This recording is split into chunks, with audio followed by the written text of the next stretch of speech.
آج ہم ایک بہت اہم موضوع پر بات کر رہے ہیں۔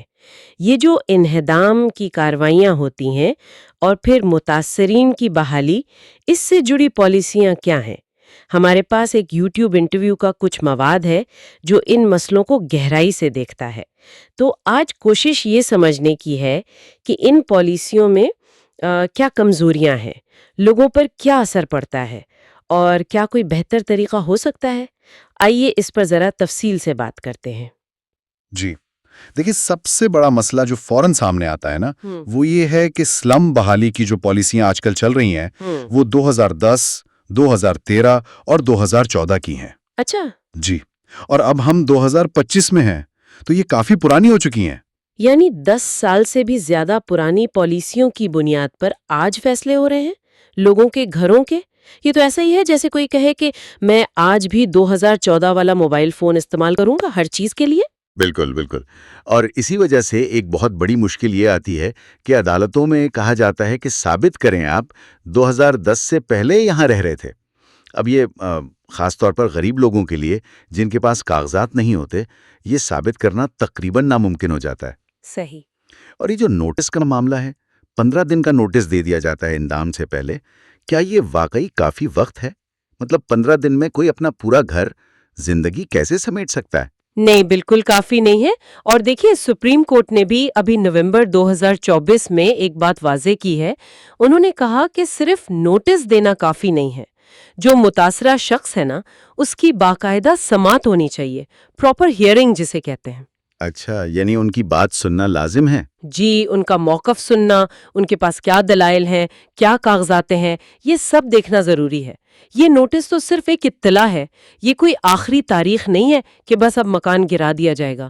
مقصد یہ ہے کہ لوگوں کو موقع ملے کہ وہ عدالت جا سکیں یا کوئی اور راستہ اختیار کر سکیں۔ ٹھیک، تو یہ تو ہوئی انہدام سے پہلے کی بات۔ اب اگر انہدام ہو جاتا ہے تو پھر آتی ہے بحالی کی باری۔ بالکل کیا بحالی کا مطلب بس یہ ہے کہ سر چھپانے کے لیے کوئی چھت دے دی؟ نہیں، ہرگز نہیں۔ دیکھیں، ایک اچھی بحالی پالیسی کا مطلب بہت کچھ ہے، صرف گھر نہیں بلکہ ان کے روزگار کا کیا ہوگا۔ وہ پہلے جہاں کام کرتے تھے کیا وہاں جا سکیں گے؟ بچوں کی تعلیم کا تسلسل کیسے رہے گا؟ کیا قریب میں اسکول ہوں گے؟ ان کا تعلیمی سال تو ضائع نہیں ہوگا۔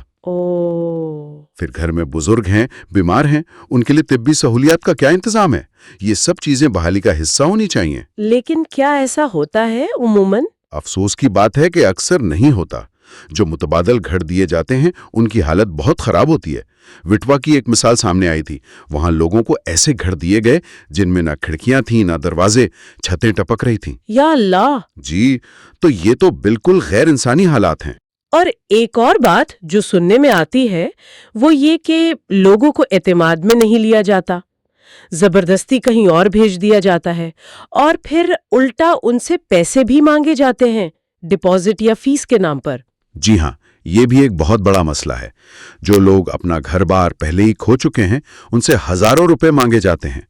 یہ ان پر ایک اضافی مالی بوجھ ڈالنے والی بات ہے۔ اچھا، ان کارروائیوں کا اثر زیادہ کن لوگوں پر پڑتا ہے؟ کیا کوئی خاص طبقہ ہے جو زیادہ متاثر ہوتا ہے؟ جی، اگر زمینی حقائق دیکھیں تو یہ بات واضح ہے کہ زیادہ تر اقلیتی برادریاں، دلت اور دوسرے پسماندہ طبقات ہی اس کا نشانہ بنتے ہیں۔ یہ ایک تشویشناک پہلو ہے۔ بالکل۔ اور ایک اور خطرناک رجحان جو نظر آ رہا ہے وہ ہے اجتماعی سزا کا۔ مطلب کسی ایک فرد پر کوئی الزام ہے تو سزا پورے خاندان کو، پورے محلے کو دے دی جاتی ہے۔ بلڈوزر انصاف کہہ لیں اسے۔ یہ قانون کی حکمرانی کے بالکل خلاف ہے۔ بچوں کو، عورتوں کو، بزرگوں کو سزا کیوں ملے؟ صحیح کہا۔ اس میں ایک اور چالاکی بھی نظر آتی ہے، جیسے چانڈوڑا میں ہوا۔ حکام پہلے ایک چھوٹے حصے کو نشانہ بناتے ہیں۔ اچھا، جی، تاکہ باقی لوگ سوچیں کہ چلو یہ ہمارا مسئلہ نہیں ہے، ہم تو محفوظ ہیں۔ وہ لا تعلق ہو جاتے ہیں، اور جب ان کی باری آتی ہے تو مل کر مقابلہ کرنے کی سکت کم ہو چکی ہوتی ہے۔ یہ وہی پرانی تقسیم کرو اور حکومت کرو والی بات ہے۔ اوہ، یہ تو بہت گہری چال ہے۔ اس سے تو مزاحمت کو توڑنا بہت آسان ہو جاتا ہوگا۔ تو اتنے سارے مسائل ہیں، کیا کوئی حل بھی ہے، کوئی راستہ آگے؟ جی بالکل، مایوسی کی بات نہیں ہے۔ ایک بہتر، ایک نئی بحالی پالیسی کی اشد ضرورت ہے۔ ایک مہم چل رہی ہے، مارو گھر مارو سوابھیمان، یعنی ہمارا گھر ہماری عزت نفس۔ انہوں نے کچھ ٹھوس تجاویز دیے ہیں۔ کیا ہے وہ تجاویز؟ دیکھیں، 3 اہم باتیں ہیں۔ پہلی تو یہ کہ ایک واضح بینچ مارک تاریخ مقرر کی جائے۔ مثال کے طور پہ کہہ دیں کہ 1 جون 2025۔ اس تاریخ سے پہلے جو لوگ وہاں رہ رہے ہیں ان سب کو پالیسی کے تحت تحفظ ملے گا، اور اس تاریخ کے بعد کوئی غیر قانونی تعمیر نہ ہونے دی جائے۔ اس سے ایک وضاحت آ جائے گی۔ ٹھیک ہے، اور دوسری اور یہ بہت ہی اہم ہے کہ انعام کرنے سے پہلے لوگوں کو مناسب عبوری کرایہ دیا جائے یا کوئی عارضی رہائش فراہم کی جائے۔ کسی کو بھی بے سہارا سڑک پر نہیں چھوڑنا چاہیے۔ بالکل۔ اور تیسری بات، لوگوں کو ان کے اصل علاقے کے قریب ہی بسایا جائے، زیادہ دور نہیں، شاید 2 یا 3 کلومیٹر کے اندر۔ سب سے اچھا حل تو یہ ہے کہ وہیں پر اسی جگہ پر بہتر گھر بنا کر دیے جائیں۔ ان سیٹو ریہیبلیٹیشن جسے کہتے ہیں؟ اچھا، اسی جگہ پر؟ جی، تاکہ ان کا کام کاج، بچوں کے اسکول، سماجی تعلقات، یہ سب متاثر نہ ہوں۔ تو خلاصہ یہ نکلتا ہے کہ جو موجودہ نظام ہے انہدام اور بحالی کا، وہ نہ صرف بہت پرانا ہے بلکہ غیر منصفانہ بھی ہے اور اکثر غیر انسانی بھی ہے۔ ضرورت ایک ایسی سوچ کی ہے جو ترقی کو لوگوں کے بھلائی سے جوڑے، انہیں بے گھر کر کے نہیں۔ بالکل صحیح کہا آپ نے۔ اور آخر میں بس ایک بات سوچنے کے لیے چھوڑنا چاہوں گا۔ ہمارا آئین شروع ہوتا ہے ہم بھارت کے لوگ سے، وی دا پیپل آف انڈیا۔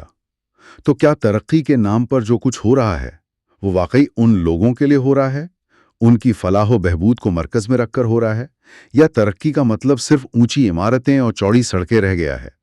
پائیدار ترقی اصل میں ہے کیا؟ یہ سوال اہم